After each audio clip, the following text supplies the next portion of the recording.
Почитувани дами и господа, Тони Јанковски, Diners, е наш гостин вечерва во втората сезона во серијалот Бизнес клуб на Стопанската комора на Северна Македонија и Трето У. Се слушнали за Трето У? Како не? Шо е за? Па, продукција која што мислам дека се занимаваше многу со музика во времето кога бев во моите тинејџерски години, така да апсолутно и со останати други снимања и емисии. Може и да грешам, ама по тоа ми се мене познати. А сега кога ќе дојдеш во Стопанска комора, знаеш кои се олигарси? Знам. Се Па да, некогаш висат на зидот, некогаш се меѓу нас, така да, јасно ми е. Накој пат се менува. Кој ќе се кречи. Да. Сигурно. Така. Важно живо не се видам. Па, се уште мислам дека е мит, останува да ги видам. Добро, али сигурно знаеш да ни кажеш за Вокони универзитетот во Милано. Да. Тој го знаеш добро. Па, добро го знам, да. 2,5 години бев таму. Се пресели во Италија 2010-та. Почнав, 2 години факултет тука на Кирил и Методи, економски. Се преселив таму, бев трансфер студент. 2,5 години завршив на Вокони до дипломски студии. Одлично искуство, не само од страна на едукација, туку и од страна на соработка, можност за практична работа, конекции, на некој начин другарување, тие конекции врски со колеги од факултетот и со професори кои што голем дел од професорите беа дел од реален сектор, некакви советници, директори, поранешни активни политичари. Така да одлично искуство и мислам дека стварно ми допринесе во понатамошниот разговор. Најголем дел од гостите на подкастот кои што беа и минатата година има завршено и некакво образование надвор од границите на Македонија и то на престижни универзитети. Али тебе ти личи кога ќе речеш Милано. Изгледаш како манекенски тип, а таму е модата проведена во бизнисот. Така е? Така е, да. Или фудбалот. Па, повеќе индустрии се. Модата можеби е најизвикана, пошто Италија е една од работите по кои што е позната највеќе, со тоа што апсолутно мислам имаат страшни индустрии во делот на градежништво, во делот на инфраструктура, пропатувачка индустрија. Така да Северниот дел на Италија. Апсолутно. Северниот дел на Италија апсолутно се развива. За модава има убави женски во? Секако. Каде? И таму да твака? Во Милано. Ноќни клубови? Има. Одличен ноќен живот, одличен нешто што нема кај нас. Во тој ноќен живот. Па има, во моментов, порано колку што вака ја, колку што имам искуство, порано имаше малку поактивен ноќен живот, последниве години не можам да кажам дека има кај нас, така да апсолутно има разлика, има некаква, интернационалност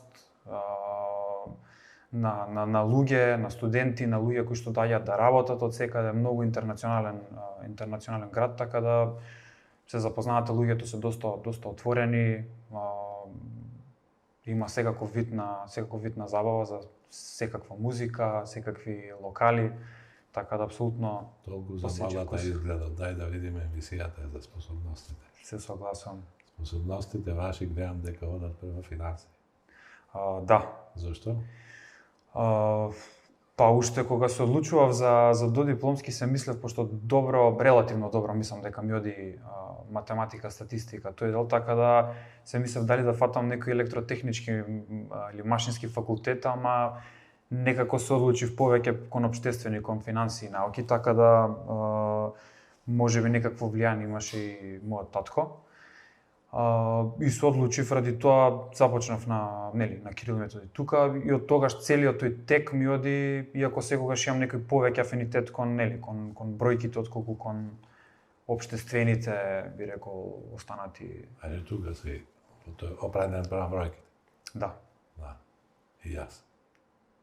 ако јас имам други, да речам, исто предиспозиции во животот, али бројките мислам дека се факти тука и неумолневи и треба да се користат од тоа. Какво е твоето искуство во однос на компарацијата со универзитетите кај што беше во странство, во Барселона, во Милано со наши? Така. Па факултетите, посебно кај нас во моје време, мислам дека тоа се искрено се менува, но можеби малку каскаме во тој тренд, е дека апсолутно е потребно многу практична, попрактична работа. Теоретскиот дел е некаква основа, со тоа што не би рекол дека треба да представи повеќе од 20-30% од некаква програма. Практичниот дел и соработката со реален сектор, значи со приватен сектор, учење вештини и учење и пласирање на вештините веднаш на работно место. Се мислам дека неопходно и тоа е нешто кое што на нас како општество ни недостасува дефинитивно. И треба и како фирми, здружени преку Стопанска комора, но и самите фирми индивидуално да посегнат кон образовните институции за да можат да искористат кадар кој што утре дефинитивно ќе биде дел од работната сила во Македонија и ќе креира иднината и на фирмите, и на државата, и на целата економија. Тони, што се случува со твојата генерација? Со мојата генерација во Македонија.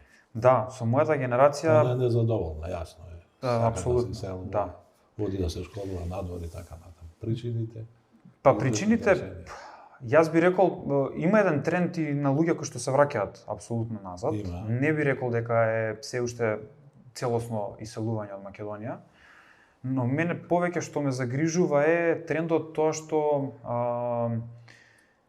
младите во последно време, значи и тие кои што се помлади од мене, тоа го приметувам бидејќи работиме, значи во фирма сме 30 луѓе и соработуваме со луѓе со други фирми, со партнери, каде што го имаат истиот проблем. Младите на некој начин се научени да лесно се стигне до успех, лесно се стигне до пари, до заработувачка. Ако може тоа да се прави од дома, само од компјутер, да не се општи директно со луѓе, да нема тешки моменти, да се преговара, да се ризикува, да може да се работи само од дома, па било каде локацијски, да се исполни работата со некаков оптимален минимум и мислам дека такви се некои времиња, таа целата дигитализација го донесе и по мене и подемот на тој IT сектор го донесе тоа да многу луѓе си ја бараат среќата и иднината во IT сектор бидејќи можеби заработувачката моментална е поголема таму отколку во другите индустрии.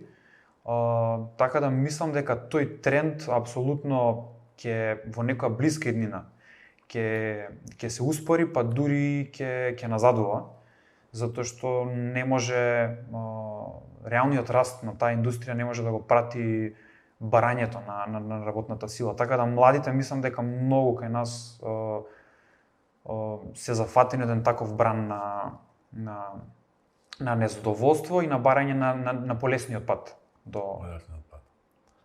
Види, не можеш да речеш дека немало и порано такви, да речем, осцилации и така натаму случувања, дека луѓето секој сакале, не се сите што одат од економски причини, се иселуваат од државата и така натаму. Меѓутоа, генерално, ако тие ги допуштиш процеси, они силно ќе ти сигнализираат дека не оди државата во правиот правец. И јас секој пат сум водел сметка да тоа биде и да Стопанската комора се постави така да ги почитува темелните вредности, а тие ќе покажат каде и што треба да се направи интервенција. Затоа што ако ти видиш дека паѓа рапидно населението, имаш огромни силови, тоа ќе не ти треба демонстрации на луѓето. Сам треба да се свесен, сам треба промена да правиш и така. Така да мислам дека тезата дека новата генерација има нешто различито од она што имаме, мислам дека е погрешно, затоа што и јас кога дојдов како млад човек во општествениот живот и бев таа моја генерација, исто изгледаше на таков начин. Желна беше за промени, сакаше промени и така натаму. Во тој период и не беа тие десни промени, завршија со рушење на држава и така натаму. Али во секој случај тоа се состојби кои што во светот се забележани и јас светот го гледам веќе како едно село глобално во кое што луѓето денеска со 24 сати може да се најдат на секоја точка и треба да ја користат сите бенефиции во моментот што постојат и на, да речем, стандардот и на можностите што ги пружуваат тие дестинации и така натаму. И не треба тоа да биде загрижувачко, додека бројките не покажат алармантна ситуација за која што мора да се интервенира. И тоа мислам дека е корисно. Се согласувам со тоа што сепак треба да има луѓето кои што кројат нели националната, можеби регионална политика, треба да ги имаат тие работи предвид. Апсолутно согласувам дека треба да има нели слободен пазар и во делот на работна сила и во делот на целосната економија и да се види дури порано се детектираат некакви проблеми можеби пред да се дојде до некакви црвени точки, би рекол, да, каде што потешко е да се вратиме, каде што не се решаваат со еволуција, туку со револуција. Да. Вашата генерација ќе биде генерација на сериозен технолошки напредок, генерација која што ќе биде убрзана и ако не сака ќе мора тоа да го прави. Ќе биде, да речем, носител на промени кои што ќе значат многу во делот на технолошкиот развој, али во намалување на бројот на вработените. И тоа е сериозен предизвик. Така.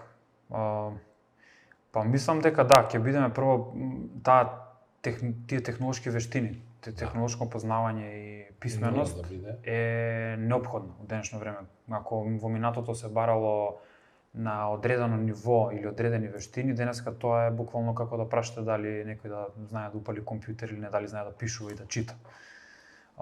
Така да тоа е нешто кое што ќе треба и за воиднина и секој еден човек без разлика на каква позиција во која индустрија со какво формално образование ќе мора да ги поседува на некој начин и во некаква форма тие вештини за да може да просперира во општеството и да може да заработува, да придонесува во општеството и за своето семејство. Така да нема да биде лесен пат, бидејќи промените кои што се случуваат баш поради таа технологија се многу забрзани. Можеби во минатото тој степен на промени бил поспор, сега се побрзо и побрзо случуваат промените, така да мислам дека порано ако требало некои десетина години да се случи пантерскок, сега се случува во една година, дури и помалку, во неколку месеци. Ако Тони Јанковски во моментов има приликата да прави промени во Македонија, што прво ќе направи? Што е она што е најнеопходно во моментов да се направи за да може да отпочне процес? Тоа е прашање што е поставено и да пати. Значи, луѓето прашуваат добро од каде треба да почнат промените. Најчесто одговор е што јас го слушам во образованието. Дека треба да образованието, затоа што најтешко ќе ги даде резултати. Тоа без таков кадар не можеш да одиш напред. Што е она што се зборува меѓу вас? Тоа ќе се согласам со тоа што можеби за побрз импакт, бидејќи образованието ќе даде по мене за 10 години, 15 години прв и се разбира долгорочен резултат, би ги поставил вредностите во општеството и на позициите и државни и приватни базирани на искуства, на вредности, на знаење, на конекции, на тие работи, да не бидат базирани ќе кажам конекции да може тоа да се работи за државата буквално како за приватна фирма. Така да би ги поставувал луѓето, не би ги вреднувал луѓето по тоа дали се членови на некаква политичка партија, дали се изработиле, така, дали по било која основа, туку единствено да се гледа професионално дали можат да го обавуваат тоа нешто, кои се резултатите и да има нормално ефективен и ефикасен фидбек после тоа. Значи, ако се постигнуваат резултати, да тоа нешто се надгради, да се награди и да се продолжи понатаму, затоа што политиките кои што ги преме не само за приватните компании на државно ниво мора да се долгорочни. Ништо не може преку година-две да се ќе смениме нешто и за година-две да се успее да направиме квантен скок. Се прави политика за 10 години на. Те импресионира дека ќе видиш некој дека вози Ферари? Би сакал да возиш ли Ферари? Да, апсолутно. А со тоа што не ме импресира, не ми е приоритет. А на кој патишта ќе возиш? Тоа е добро прашање, да. Тоа е добро прашање за нас. Тоа е прашањето што ние мора да го покушаваме да го разрешиме.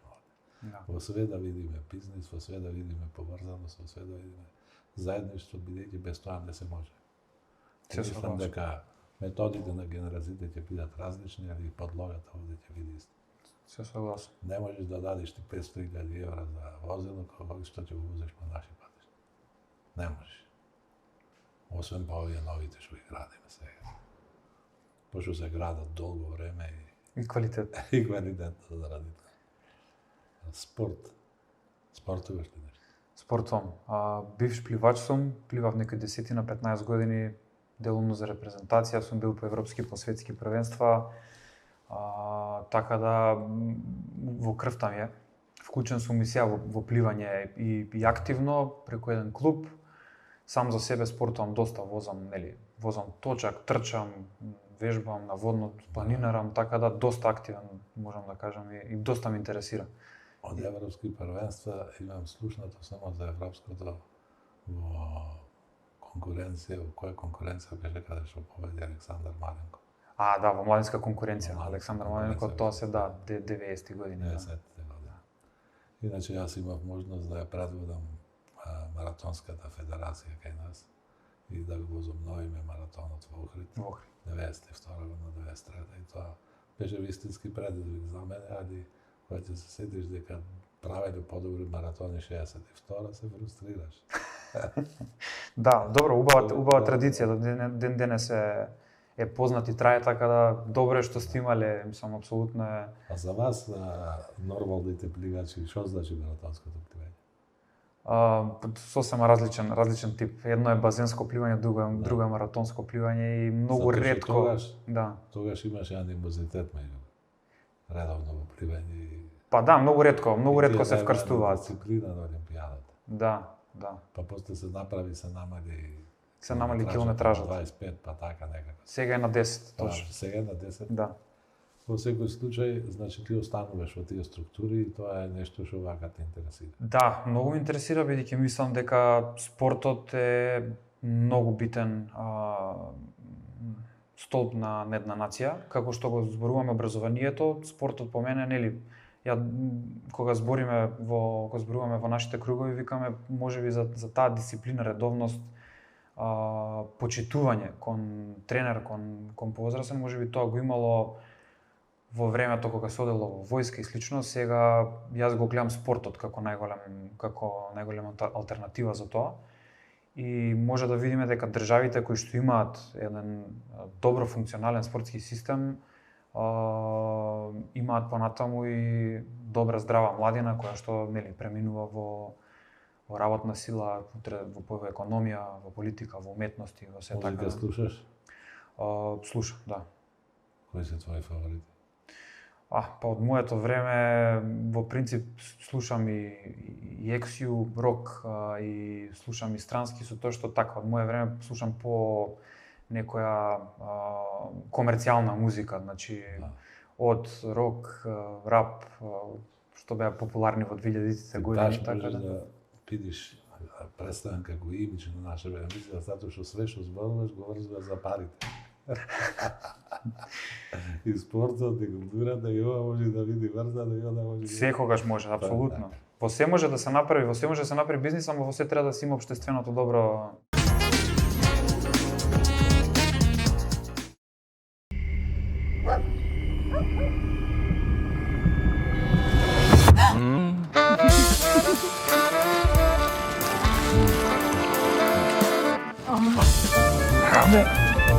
Иначе го дам. Гриждам живи се.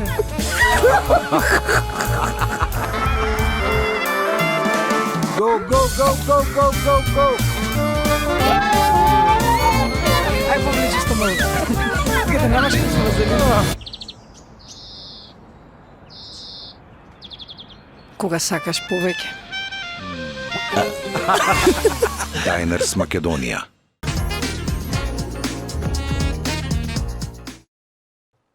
Од пред неколку месеци сте член на управниот одбор на Стопанската комора на Северна Македонија. Како ти изгледа институцијата сега однатре? доста сериозно како што ми изгледаше барем во тој поглед и од надвор. Доста функционална, со добра репрезентираност на стопанскиот сектор би рекол и на различни стопански гранки и доста отворено се дискутира и се пробуваат да се решаваат реални проблеми. Така да ми е доста функционално и ми е и интересно и предизвик да сум дел од еден таков тим и да можам таму каде што ќе видам проблем и можност да се направи некакво решение да учествувам во тоа и да го инициирам. Те мотивира ли тој тим кој што зададен сега, мислам, на база на сериозно искуство во кое што партиципираат сите гранки во македонската економија? Да, апсолутно, бидејќи се луѓе кои што се реализирани, кои што имаат изградено нешто и имаат и се уште во процес на градење на своите фирми, на своите приказни. Така да апсолутно, мислам, тимот е одличен, разноврстен, таа диверзификација ми се свиѓа и секторска и и возрастно, со искуствата, со енергијата кои што ги имаат. Така да апсолутно мислам дека е добитна комбинација. Што Тони Јанковски може да допринесе во тој процес? Од ова што гледаш сега, што да речем тебе те предизвикува да даеш додадена вредност? Во рамките на комората? Да. Да помогнеш на секторот или да помогнеш на нешто што е, да речем, твоја преокупација во наредниот период. Апсолутно. Па пред се би рекол делот со задржување на младите, задржување на кадри и оформување, обучување на кадрите уште од раните процеси од факултетски клупи, од самите почетоци на нивните работни ангажмани. Второ, мислам дека можам да се вклучам со некаква експертиза, со добар контакт, имам добри контакти со луѓе како што во државата, така и надвор од државата за некакви искуства и можности за инвестиции, соработки и слично. Така да апсолутно мислам дека во тој дел и во дел на некаква дигитализација, напредување на ефикасност на процеси и мрежување. Ми е интерес, да, апсолутно врежувањето. Така да ми е интерес да помогнам бидејќи тој предизвик го гледам во мојата фирма и апсолутно мислам дека најголемиот дел од фирмите во стопанството и генерално можеби и државната администрација се соочува со истото, така да мислам дека е сопфатен проблем кој што ме интересира да го решам апсолутно. Дали знаеш дека Стопанската комора на Северна Македонија во 2016-17 година прва организира конференција за напредните технологии? Не ти е познато. Значи, ние се одлучивме за радикален чекор со подршка на словенечки и австријски експерти и донесовме 4-5 компании што се занимаваат со високи технологии, од технологии што се потребни као пракса во знаењето на фирмите и така натаму. И ги донесовме, а ја одржавме во болницата Филип II тогашен. Клиничката болница, првата приватна, затоа што сметавме дека она употребува највисок степен на технологија, на технолошки развој со апаратурите што се потребни за сложените операции. И беше многу успешно, а најзначајно беше за луѓето кои што го гледа, што видеа што ја водеше настанот, го водеше робот. И тој ги најавуваше и гостите, тој се обраќаше и беше вака вистинска атракција. Браво. Сега правиме исто така еден сериозен експеримент, знаеш ти, со помош на Друштвото на кардиолозија европско, кој што ќе одржи прв конгрес кај нас, да еден ден му посветиме и едно попладне на соработката меѓу бизнисот и кардиолозите за болестите што се најчесто присутни кај бизнисмените, као срцевите слабости. И затоа ќе се одржи една сериозна расправа која што ќе допринесе да се преземат превентивни мерки да не доаѓа до тоа, а од наредниот конгрес ќе се стане и свое, да речем, без разлика во која држава ќе се одржува, бизнисот е пропратен партнер на таа работа. Така да ние сме во чекор со тие работи, меѓутоа што да речем во неговата бранша, во твојата бранша е напредна технологија, како би изгледала твојата фирма после 10 години? Па пред се би изгледало со со многу автоматизирани процеси, со користење на вештачки интелигенции, на различни други технологии кои што обезбедуваат високо ниво на услуги 24/7, која што не зависи толку од човечки грешки, но со тоа што сепак не може да зборуваме за технологијата без да зборуваме и за луѓето кои што ќе контролираат и креираат и користат таа технологија. Така да многу ми е важно и сам кон себе и кон другите исто тоа да се каже дека кога зборуваме за технологија и целата таа автоматизација не значи и заменување на работните места, туку и преквалификација, доквалификација на луѓето кои што ќе го користат тоа. Така да верувам дека за 10 години фирмата би требало да биде сочинета од како и сега што е, со тоа што треба да се прерасне во едно друго ниво на технолошка писменост, да се користат сите тие алатки, да се контролираат, да се тоа функционира во еден безбеден екосистем, бидејќи сепак сме платежна институција, работиме со сензитивни податоци кои што мора да бидат по регулатива заштитени и обезбедени. Така да апсолутно натака сме фокусирани. Дали Македонија со својот образовен систем, кој што полека почнува да се менува и во активна улога имаме и ние во делот на дуалното образование и воведувањето на пракса во високото образование сега, мислиш дека ќе подобри бизнис климата која што е потребна за развој на бизнисите и на новите технологии за да се создаде додадена вредност на компании? Да, таа промена е неопходна. Тоа во кое што сме дел како комора е апсолутно неопходно и мислам дека ќе донесе, тоа сигурен сум дека ќе донесе разлика, со тоа што пак ќе кажам ефектите треба да се почувствуваат, мислам реформата целосно треба да се спроведе и не застанува таму, бидејќи со новите технологии, новата едукација, новите начини, апсолутно постојано треба тоа нешто да се менува и за да се остане конкурентен на пазарот и мислам дека можеме да фатиме тек и неопходно е како држава и како стопанство да фатиме тек со еден со една таква висока технолошка едуцираност и со спојот помеѓу едукацијата и компаниите и потребата на компаниите и на економијата. Таков кадар. Да. Дали твоите вработни се задоволни од платата? Се надевам. По информациите јас што ги имам и од прва рака и од соработката помеѓу нив, да. Што е твојот став за минимална плата? Ставот за минимална плата. Мислам дека платата треба да зависи највеќе од продуктивноста. Апсолутно.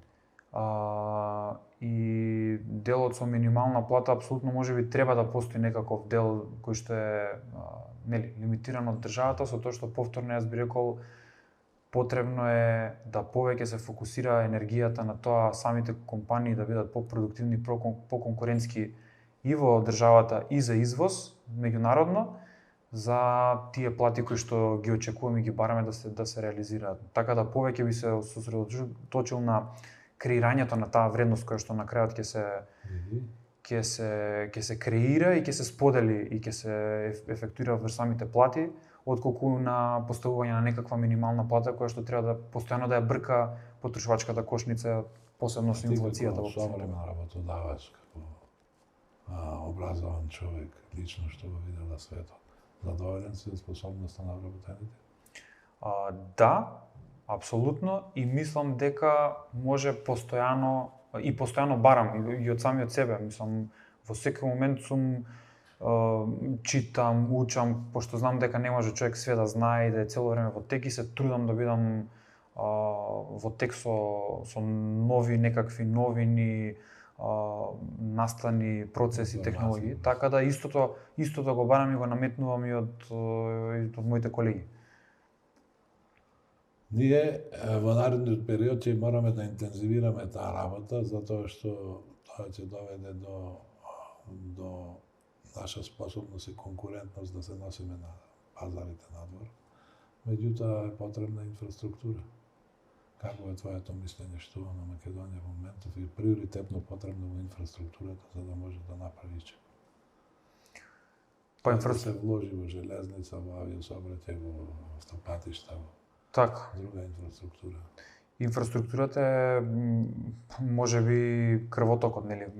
Ако го гледаме баш патната инфраструктура, апсолутно е потребни модерни патишта, железници поврзано со, нели, нешто што ќе возможи брз проток и брз и квалитетен проток на добра, на услуги, на транзит на луѓето, со тоа што инфраструктурата за мене не е само во делот на транспортниот, туку и во некаква информатичка инфраструктура, дигитализација, поставеност на услугите и слично. Све што е во врска со движење. Да. Пошто движењето на информациите во денешно време е исто толку битно колку и движењето на физичките продукти по автопатите, во воздух и во море.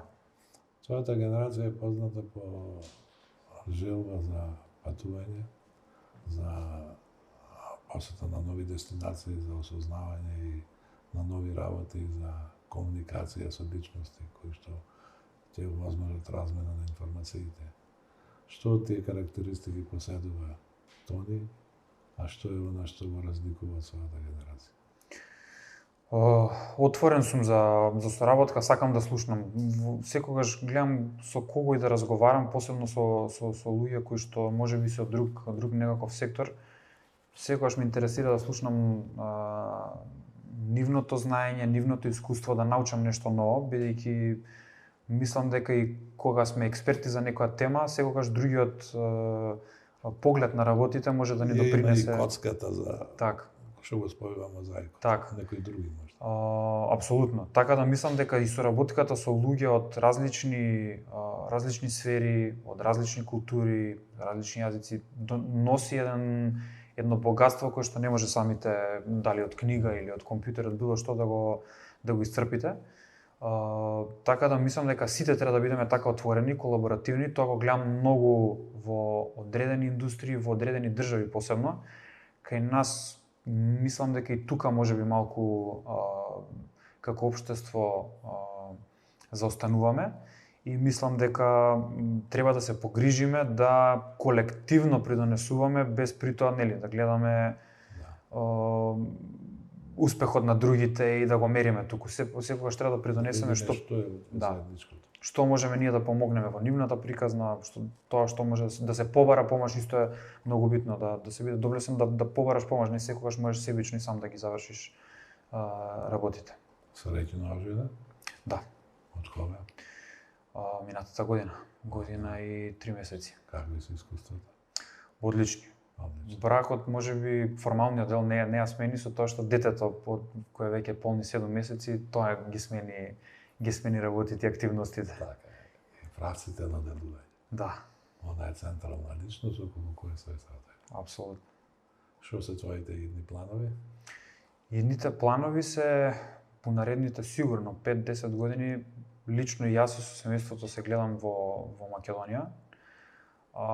Мислам дека треба да направим исчекор во квалитетот на животот, не само зборувано за економскиот дел и парите, туку и во благосостојбото, значи во животната средина, во општествениот дел, бидејќи мислам дека тој дел ни е неопходен, посебно ако планираме да останеме во оваа држава во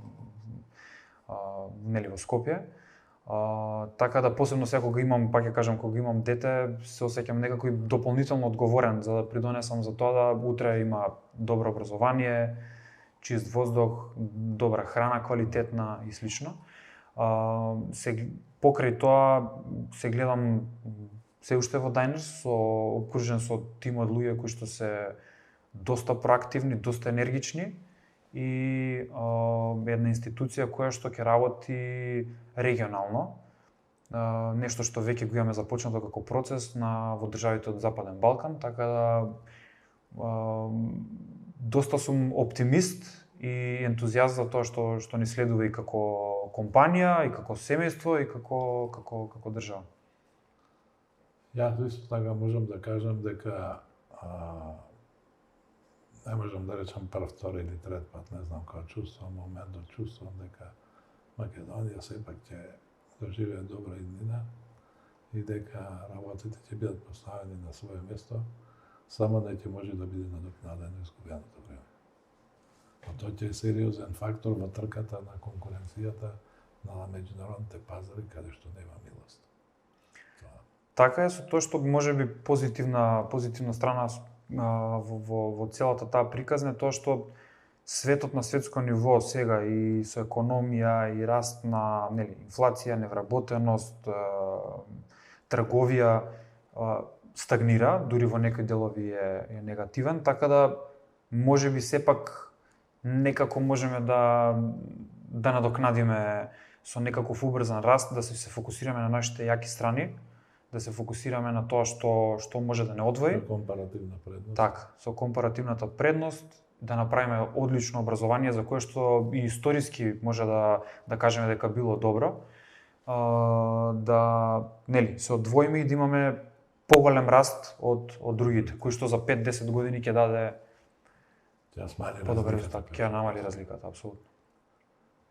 Тони Јанковски, човекот кој што со својата скромност плени со својата упорност и визија за подобра иднина на нашата држава, човекот кој што се образоваше на најпрестижните универзитети, човекот кој што постигнал успеси, кој што се наоѓа во раководството на Стопанската комора, не е единствен представник на твојата генерација, има уште неколку, така? Така е. Имаш ли комуникација со нив? Апсолутно, да. Со некои соработувам, уште пред да бидам во Стопанската комора, со некои соработувам и се гледам откако се станав дел од раководството на Стопанската комора, така да ми е баш драго што има критична маса, би рекол, на мои некакви врсници плюс-минус генерација, кои што сакаат и се трудат да направат разлика. Така е. Тоа е и тенденција на Стопанската комора во наредниот период да ги привлекуваат другите генерации, младите, и тоа ќе остане во врска на вас. Така да секој во свое време треба да се ги извршува своите функции, за да се она што рече ти како заклучно согледување, дека не може само да се влече на своја страна. Секој од нас треба да види што може да придонесе за целината да функционира како што треба. Ти благодарам. Благодарам и на вас.